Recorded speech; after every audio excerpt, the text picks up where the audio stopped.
Hey everyone, today we're looking at a standard shock sensor, and the shock sensor is really simple. It is basically just a switch. There's nothing else going on there. It has 3 pins here, a positive, a negative, and a signal. The signal is the output for when the switch is tripped.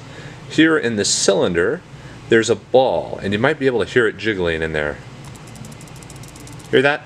That's a ball moving back and forth in here, and the way these switches are designed is you've basically got these 2 leads right here going up inside of that cylinder just like this,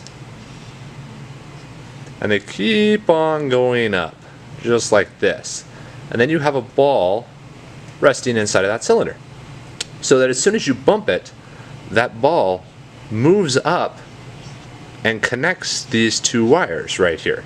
So the ball is acting like a very dumb switch, so that whenever it's whacked, it contacts the 2 wires inside of that cylinder and sends a positive signal out.